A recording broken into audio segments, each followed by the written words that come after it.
Tae Lewis, thanks so much for joining me. We're standing in the place where your friends and family all found out that you were going to be in the finals on The Voice. Yes, sir. So what's it like to be back? Oh man, it's really, the same, but it just still has the feels of like everything that happened that night. I mean, you had over like 150 people in here that was just cheering me on the whole time, and I was just super excited about the whole experience.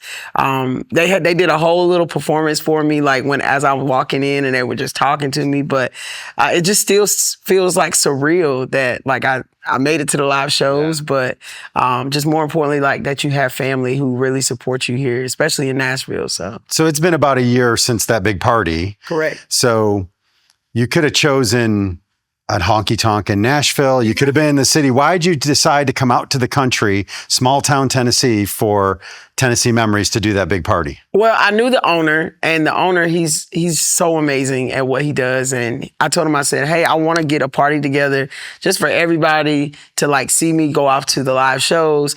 And I had already explained to him, I was like, I can't tell you that I made it, but just know, like, you know what I'm saying? Yeah. And he was just like, yeah, like, let's have the party here. And I didn't expect this many people to show up, but that's literally how it happened. I talked to him and I said, hey, I would love to do it. And he was like, yeah, let's do it. So, yeah. Nice. So on The Voice, tell me a little, what was that like? I'm sure it was like a whirlwind, like we were talking about earlier. Yeah, I mean, The Voice was amazing. I really had a really great time just to be able to experience people like Chance the Rapper, Miss Reba McEntire. You had John Legend, and then you had Dan and Shay, who were my coaches as well at the end of the show. I had such an amazing experience with all of them, and then also the contestants. What really makes the show so much is you being able to be with the contestants so much, and just build that family with them. But more importantly, get experience with the coaches to be able to give you so much like understanding of what to do to be an artist and how they train and equip yourself after you get off the show. Because it is a business at the end of the day. So they really teach you how to really incorporate yourself as an artist after you get out of the show. So how has it impacted your musical career being on the show? What's happened since the show ended? Oh my gosh. The show helped tremendously for me to get more exposure. I'm on cruise ships now, being headliners at cruise ships, which is insane. I've got to be able to open up for so many artists like Shannon Doa. Like they're such kind-hearted people, especially the main singer. He's such an amazing soul.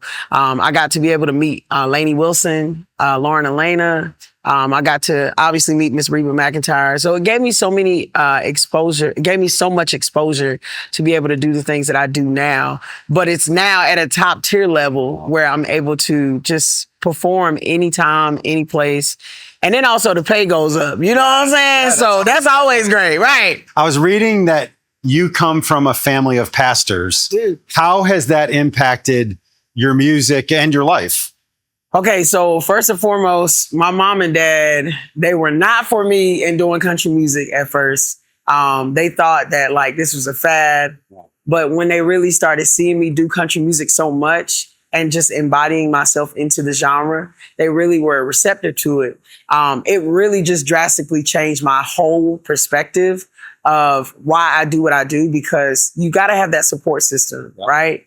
And so having a dad who sits in the pulpit every Sunday and really just teaches about the Word of God, but really more importantly, like is supporting me as a father and me being his son to be able to do this and tell people about it. He still talks to people about it. He still tells people, my son was on The Voice. You know what I'm saying? So it just really have that support system to know that he loves me and that everybody else cares about me as well. So, yeah. Reflecting God's love. Exactly. Yes. That's the way it's supposed to be, bro. Like, if you're not reflecting God's love, then what are you doing on this earth, That's right?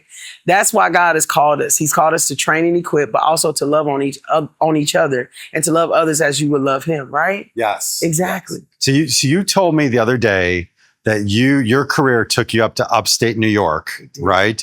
What's the country music scene like in Schenectady? Okay, so the country music scene in Schenectady and Albany, I lived in Clifton Park, I'll say that. Okay. So the country scene up there is like insane. Like they have rodeo, and not a lot of people know about that, but they have the rodeo down there, but they also have so many bar gigs that like you could do. I was making a ton of money when I was living there in New York and just performing with my band and just really just living the life, right?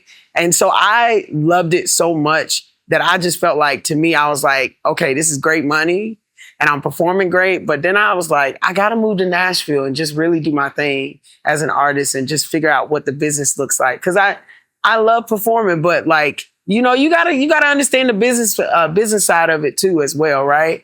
So, but to answer your question, yes, New York, crazy, crazy country scene.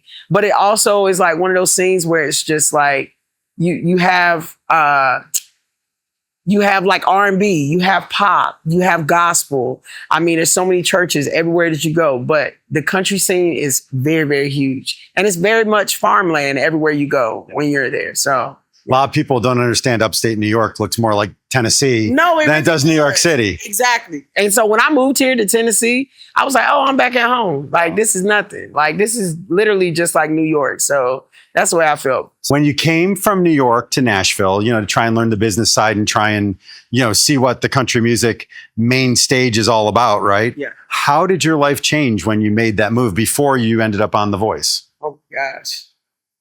My life changed drastically. I was making so much money being in New York and like really just going crazy until when I got here to Nashville, it became a live or die like situation where it's just like you just gotta grind because there's so many artists that are here who are on the same goal and the same path that you are. So you're no different than somebody else, right? So you gotta make yourself unique. You gotta make yourself like somebody that they can't miss every single time that you step out, you know? And I think that was the hardest part for me because I was gigging so much that I just didn't focus on, I got to figure out what the brand looks like. I got to figure out, like, am I doing the right things to be able to get myself out there, right? And so I learned so much being here in Nashville that it really taught me about the business and how to build a brand and how to get an LLC, which I never knew anything about that, right? But really just be able to have somebody that really just comes beside you and really just wants to help you.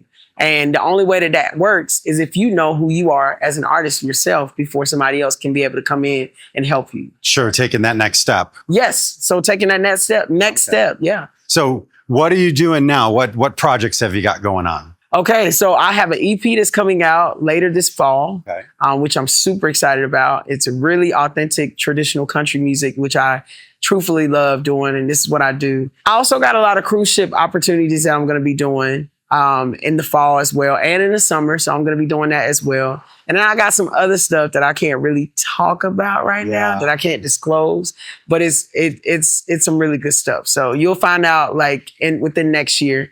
I'm also starting a podcast as well. Right. So I'm going to be bringing some artists as well as some people, you know, that's in the music industry or in the entertainment industry that really just knows about how to stay healthy in this industry, mentally and physically, right? But more importantly, talking about the things that, you know, happen between all of what I experienced on The Voice, but more importantly, what everybody experiences here in Nashville. So behind the scenes stuff. Behind the scenes all stuff. Right. What's it going to be called? It's going to be called Let's Talk About It, Country-ish. Cool. Yeah.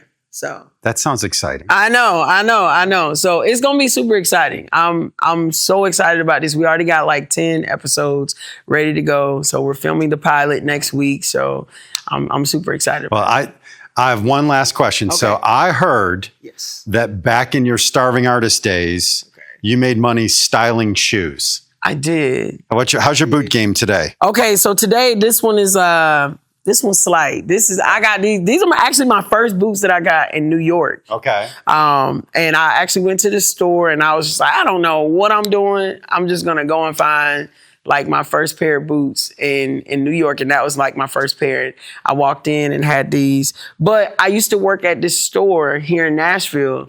As just being a starving artist, that was like my first place that I wanted to just, just build my career with and make some money. Cause that's all you got to do. Right.